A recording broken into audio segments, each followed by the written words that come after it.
رب اشرح لي صدري ويسر لي أمري واحلل عقدة من لساني يفقه قولي واللهم ثبتنا عند الموت بلا إله إلا الله اللهم اجعلنا من الذين آمنوا وعملوا الصالحات وتواصوا بالحق وتواصوا بالصبر آمين يا رب العالمين. Today's khutbah is once again dedicated to Ibrahim عليه السلام, and what I tried to explain last week was his ability to stand and his commitment to stand for the truth even if an entire society was going against him. And the fact that he was a young, impressionable man, an age in which we associate that age with people following trends, and young people want to be, they want to feel like they belong in a certain group, and they don't want to be an outcast, and they want to, as soon as kids go into a high school or a college, especially a high school environment, even middle school now, they can get made fun of for how they dress or how they talk and how they look and how they walk, and they want to fit in with everybody else, right? And what we're learning from the legacy of this young man, Ibrahim is that he didn't care to fit with anybody. He was committed, he knew something to be right, and whether it's trendy or not, whether it's popular or not, whether it's going to get him in trouble or not, that didn't matter. He stood up for the truth, and that's a remarkable legacy that he left behind. He defied this idea of peer pressure. He crushed that notion, because we are now the family of Ibrahim alayhi salam. It's like he was a nation all by himself. He doesn't have to follow another nation's ways. He's a nation all by himself, kana ummatan, which is what we talked about last week. Now, what I want to talk to you about is another kind of pressure. Pressure from society is from the outside, but there's sometimes pressure inside the home. That's another kind of pressure, right? And a lot of times, especially growing up here in the United States, what I've seen among friends, growing up and going to high school here, and even a lot of youth talk to me now, and as I learn from them and the kind of experiences they have, a lot of people live two lives. They live a life outside, and then when they come home, they're a different person, and they live a life inside the house, and they have to conform to certain standards of the house. So even if, and I don't necessarily mean that to be a bad thing, but it can go both ways. They're pretending to be someone behaved and normal and maybe even religious inside the confines of the home. And then when they go out, they get to be free. So long as mom and dad aren't watching, we can be ourselves. But the opposite is also true. That outside, they get to practice their religion. Outside, they get to actually believe in and speak about and live by what they believe to be true. But when they come home, they see certain things, but they can't say anything because they get in trouble if they say something at home. So they have to conform once they enter the confines of the home. And that's that latter scenario, the second scenario, in which you may think something is wrong, and you know it to be wrong, but it's happening inside your family, and you don't say anything. You want to conform. You don't want to raise any trouble. You're going to be considered disrespectful. It's not your place to say. That's the scenario that Allah Azza wa Jal placed Ibrahim alayhi salam in. Because he is, of course, being raised by his father. And regardless whether the conversation gets detracted when we start having debates about whether that was his father or his uncle, that doesn't matter. That's his guardian. For all practical purposes, it's his father. Whether it's biological or by guardianship. That's not even the point. So the thing is, on a side note, I want to say that a lot of times we start focusing on subjects that the Quran doesn't want us focusing on. And they become the topic. And that's not the topic. The topic is something else. The topic is a young man who is living inside this house where something very wrong is happening. And yet this person is either his father or his father figure. And he, of course, is the patriarch of our deen. He's the father on whom our deen is even named. Millata abikum Ibrahim huwa sammakumul muslimin. I say that because one of the most basic, fundamental teachings of our religion is respect for our elders, especially our parents. وَبِالْوَالِدَيْنِ ihsana. And let me qualify that first. Allah didn't just expect, the minimum expectation in everything is what's called Islam.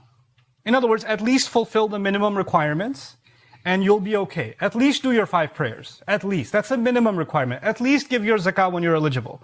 That's a minimum requirement. At least fast the 30 days of Ramadan if you're capable. That's a minimum requirement. These are the requirements of Islam.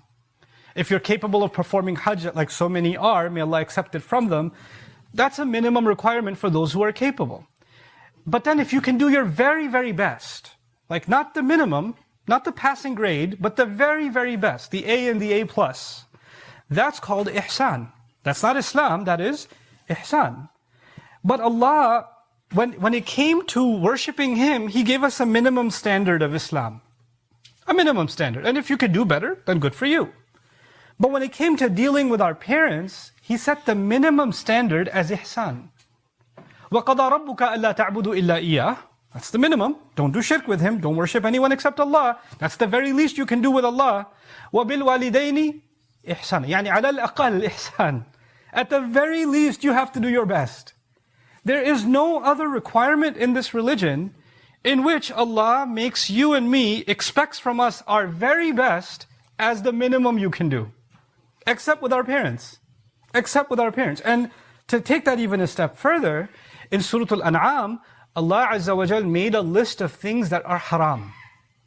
Now this is something that's mind-boggling. It's a list of things. أَتْلُ مَا حَرَّمَ عَلَيْكُمْ رَبُّكُمْ عَلَيْكُمْ. Like, let me, the Prophet is told, recite to them a list of things that Allah has made, your master has made haram on you.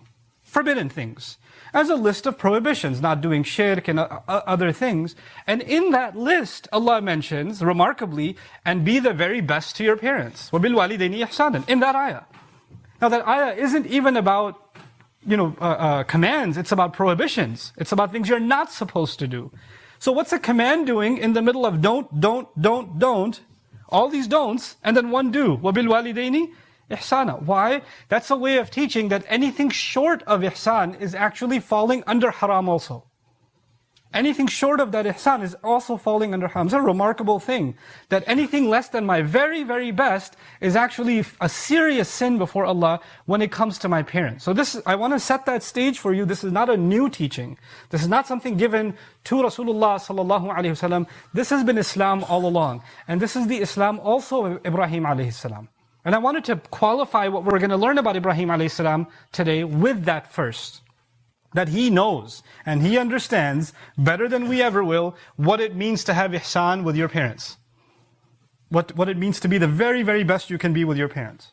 Now, having that in mind, I want you to listen to this conversation that Allah records in Surah Maryam. This is a conversation between a young man, Ibrahimʿalayhi salam, and his father.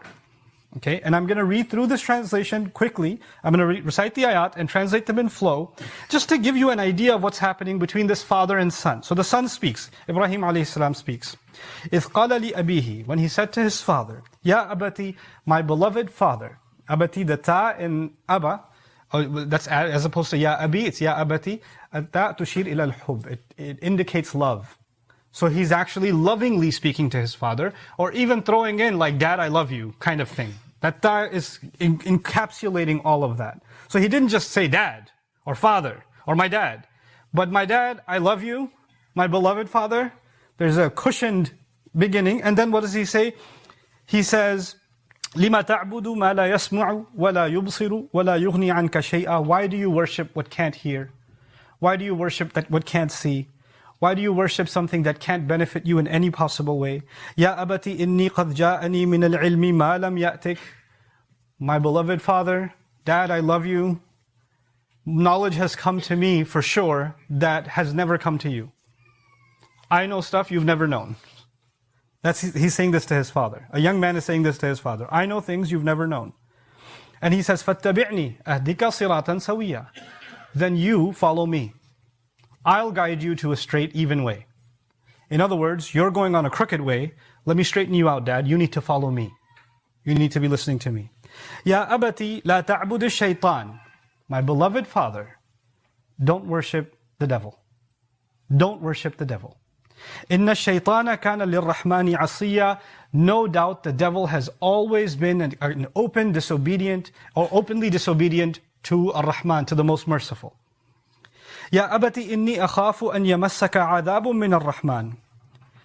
My beloved father, I'm scared that a punishment from Ar-Rahman, from the most beloved, the most merciful, is going to attack you. It's going to touch you. You're going to get hit with punishment from Allah. فَتَكُونَ لِلشَّيْطَانِ وَلِيًّا. And that's because, and this is interpreted in multiple ways, but I'll keep it easy for today. Because you have been, or you are being, a protector and a friend to the devil. You're friends with the devil, which is why you'll get punished. This is what he's telling his father. Now, this speech that I've translated so far for you doesn't sound like very respectful. He's telling his dad, don't worship the devil. He's telling his dad, I know things you don't know. You need to follow me. What son is going to try this at home? Try it with your dad. See how that goes. Dad, I have knowledge that you don't have. you need to follow me. Okay? Is that going to be considered respectful by anyone? And maybe some of you talk that way to your fathers, and I would argue that's not respectful. And if your dad is doing something wrong, and for you to go to your dad and say, don't worship the devil, Dad. I'm afraid you're going to go to hell because of this. That's no way to speak to your father. That's considered disrespectful. I started this khutbah by saying you have to have the very best behavior to your parents.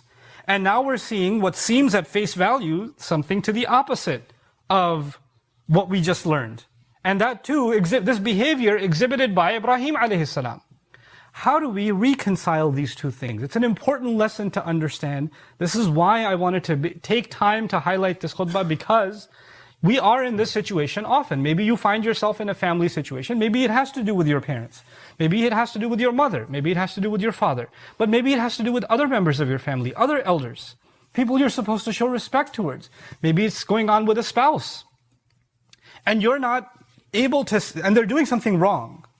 And you're not able to come out and say it because it comes across as disrespectful.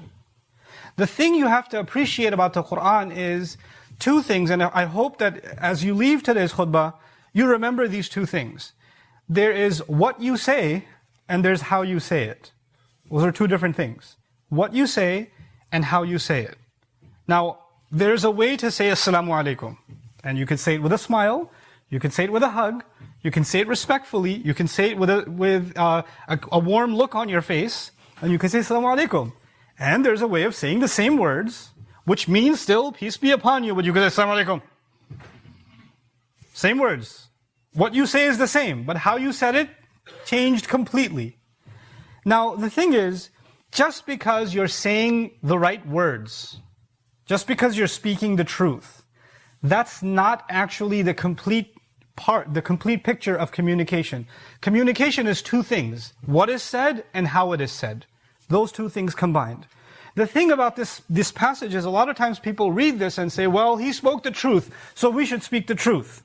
Whenever something is going wrong, we should speak up and say the right thing. I agree, we should say the right thing. But that's only half the equation. You've just talked about what to say, but you haven't paid any attention to how to say it. The fact that when he speaks, he openly first declares his love for his father. Ya abati, it deserves attention. Allah did not put those words there by accident. These ayat could have been without Ya abati. إِذْ قَالَ لِأَبِيهِ لِمَ تَعْبُدُ الشَّيْطَانِ لِمَ تَعْبُدُ مَا لَا يَسْمَعُ وَلَا يُبْصِرُ. When he said to his father, why do you worship what can't see, what can't hear, what can't benefit you? The words could have been just like that, but the words Ya abati are placed there by Allah to tell us something. This is very important. You have to, on the one hand, stick to saying the right thing, no matter what. You can't compromise on that.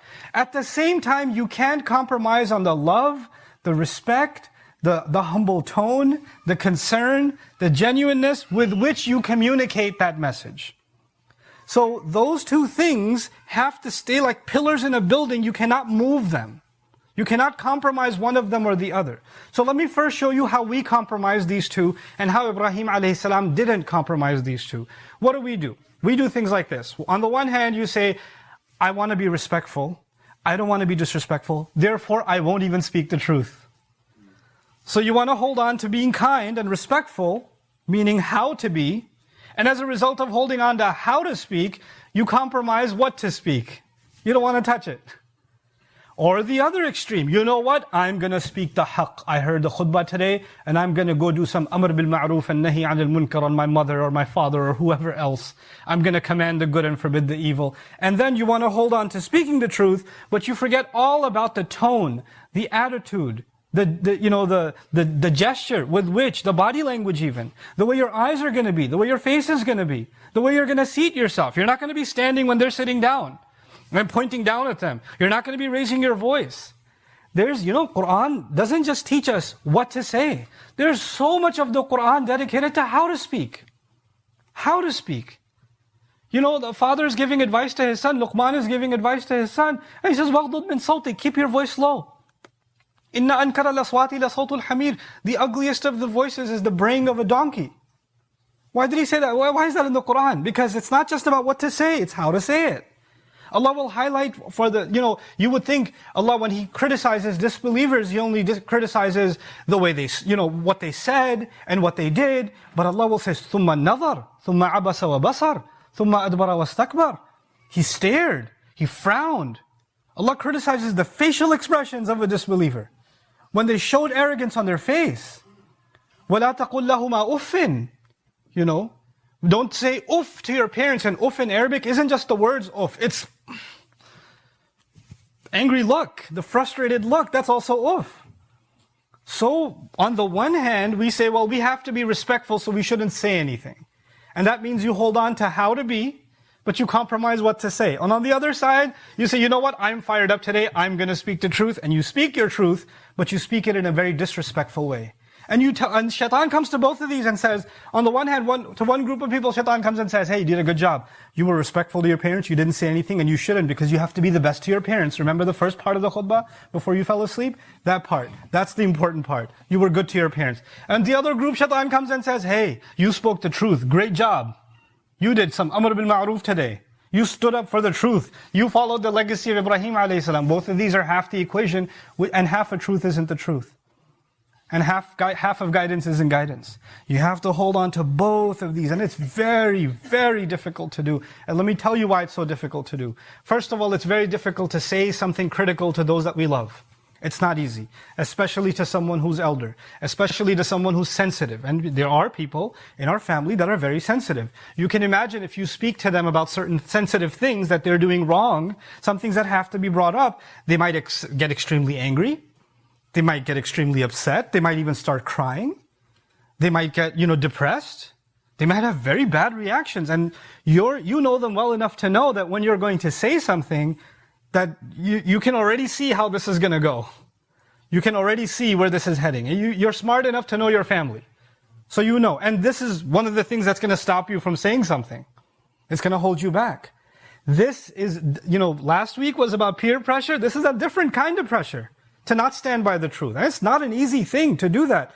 But this has to be done. We cannot be afraid of the feelings of our loved ones if we're holding back from saying what we absolutely know to be the truth. And especially if we're going to do it in the most loving, kind, affectionate sort of way. So even something so harsh like, don't worship the devil. I'm afraid the punishment's going to come to you. He had to say some really harsh things, but he was saying it in the most loving of ways.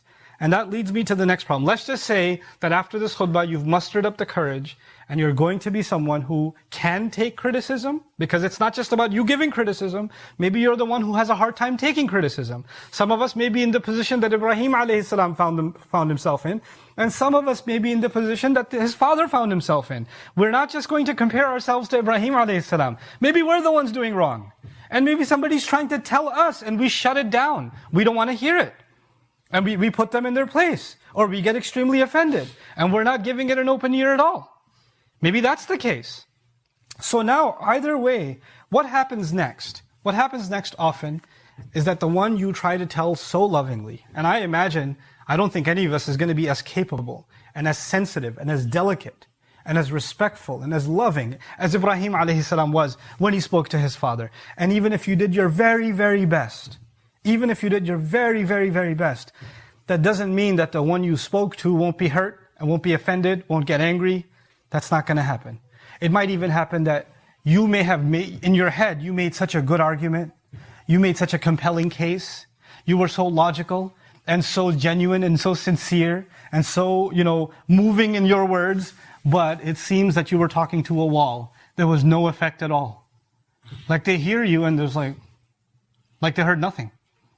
Like they absolutely heard nothing. And this is an important part of this problem. When we give somebody the truth, when you're going to speak the truth to somebody, your job is not to convince them otherwise, or your job is not, I can't believe I quoted the ayat, I quoted the hadith, I gave like this, I even practiced the speech ahead of time, and I gave this epic speech, and nothing changed. I gave a speech and nothing changed. Who are you? Who am I? When Nuh alayhi salam can preach to his people, he's a much better speaker than you and I. For 950 years and nobody listens. He doesn't get offended. How dare they not convert as soon as I spoke to them? I'm never going to speak to them again. You know what? I gave such an amazing bit of advice, and look at how it was ignored. I'm done. I'm walking away. No, you're not. Our job is to actually deliver this truth because we are humble before Allah. You know, in any other conversation, if you're talking to somebody, they don't listen to what you have to say, they ignore you, you get offended, you get mad, your dignity kind of gets inflamed. Nobody likes being dismissed that way in conversation. But if that happens to you in the midst of this conversation, you and I forget something. The fact that we're having this conversation is an act of worship. This is something we're doing for Allah, like sajda, like salah. When you're having that conversation, it is an act of worship. In other words, the only one you're looking to please is Allah. And when you do something for the sake of Allah, an act of worship for the sake of Allah, you expect no returns from anyone else. You expect no positive results. You expect, well, if they like what I have to say, then I'll be happy. If they don't like what I have to say, then I'll be offended. It's not your place. Because He's the one who changes hearts, not you and me.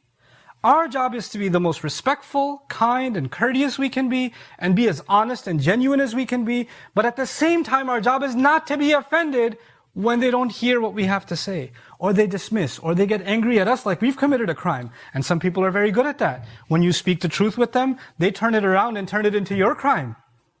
How can you say this to me? Who are you? Look at you. And they'll flip it over, like, I often talk about how Fir'aun flipped it over for Musa alayhi salam. I want you to hear what his father said, and I'll conclude the khutbah, and next time inshallah we'll talk about what Ibrahimʿalayhi did after this conversation. What was his reaction after this conversation and what we can learn from it. But for now, I just want you to pay attention as we leave to what his father says. All this speech, and his father says, قَالَ أَرَاغِبٌ أَنْتَ عَنْ آلِهَتِي يَا إِبْرَاهِيمُ You are going to turn away from my gods, Ibrahim? Is that what I'm hearing? You're turning away from my gods? Ibrahimﷺ said nothing about, I'm not going to worship these gods. Ibrahimﷺ was telling him not to worship these gods. And he heard none of it. He heard nothing. All he heard was, does that mean you're not the same religion anymore? In other words, he heard no criticism of himself. He turned it into, how dare you leave the religion of your father? He turned it into a criticism of Ibrahimﷺ. You see? He heard nothing. And so, أَرَاغِبٌ أَنْتَ عَنْ آلِهَتِي يَا إِبْرَاهِيمُ لَإِن لَمْ تَنْتَهِ And if you don't cut this out, if you don't stop, if you don't get back in line, لَأَرْجُمَنَّكَ I will stone you to death. And then, of course, the stoning to death could be literally stoning to death, or this is, of course, parents talk this way. Teri botiyan kaat kaat ke tujhe koi khilaungi. Right? Moms say these kinds of things. Dads say, I'm gonna chop you up and feed it to yourself. Feed you yourself. That's what Pakistani is saying. I actually, on Instagram recently, I asked, so what crazy threats did your parents give you? And I got all kinds of responses. Yeah. I'm gonna take you back to the village and leave you there, and all kinds of threats. So maybe he's just threatening him, because, or maybe he's at that point where he doesn't care and he's gonna kill his son. But I would argue this is more an emotional response. And what does he say at the very least? You know what? وَهْجُرْنِي مَلِيًّا Leave me alone.